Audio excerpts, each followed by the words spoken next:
What's going on, Algebros? In this video, we're going to compose two functions. So in other words, we are going to figure out what the composition function is by composing either f of x with g of x, or f of x with itself, or g of x with itself.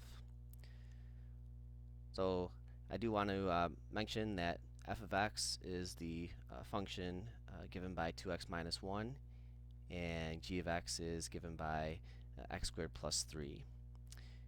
And in example part A, what we are looking to do is to figure out the composition function that would be formed by plugging g of x into the function f of x.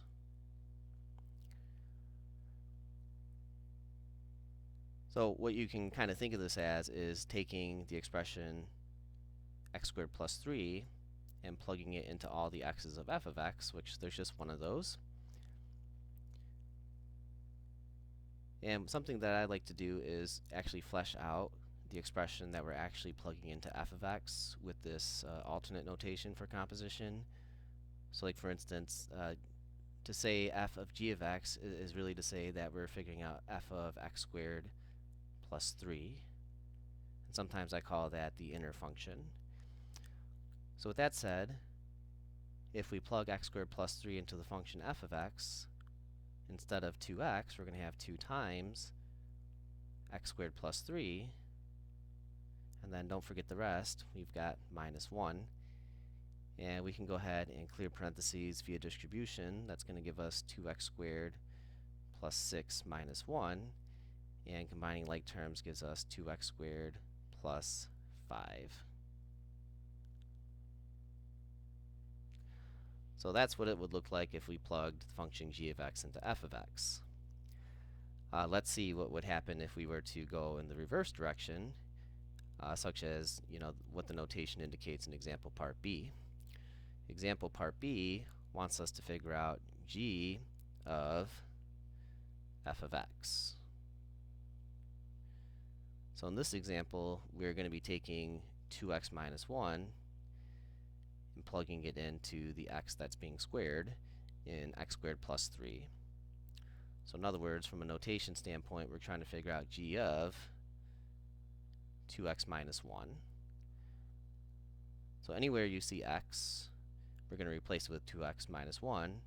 In this case, that's going to morph our function into looking like this: 2x minus 1 quantity squared plus 3.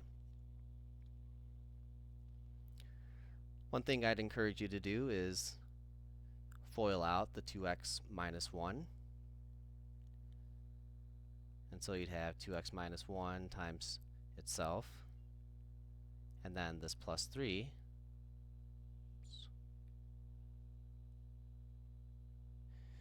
And foiling out the 2x minus 1s, you're going to get 4x squared minus 2x minus another 2x, so that's going to be minus 4x, and then plus 1, but then don't forget about this plus 3 that's right here. And then combining like terms, we're going to have an end result of 4x squared minus 4x plus 4. And this is what it would look like if we were to plug the function f of x into g of x.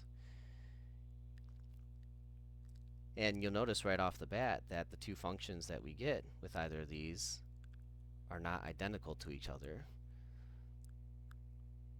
So spoiler alert here, composition of functions is not commutative. That means that we typically don't get the same result when we reverse the order of composition. Alright, so that's always something to keep in mind when you're working with this particular operation.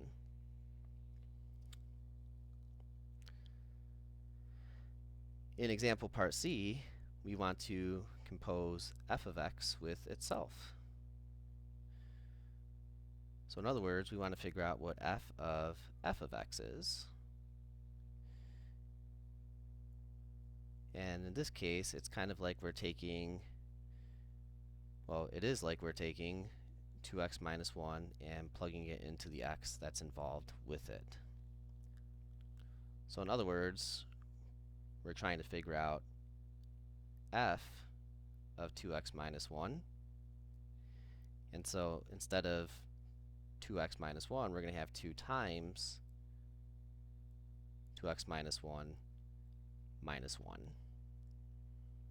Go ahead and distribute the 2 to clear parentheses.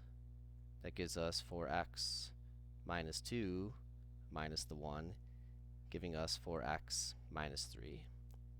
Oops. So that's what it would look like if we were to plug the function f of x into itself.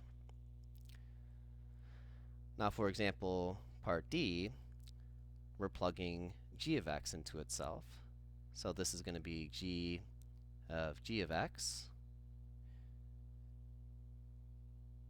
And this is a situation where we're taking x squared plus 3 and we're plugging it into the x that's being squared. So that's g of x squared plus 3. In other words, we're going to take x squared plus 3, square it, and then add 3. So again, you do want to FOIL out the x squared plus 3. And what that should give you is x to the 4th plus 6x squared plus 9. And then don't forget about the plus 3 that's trailing the expression. Sorry, my pen's kind of spazzing out here.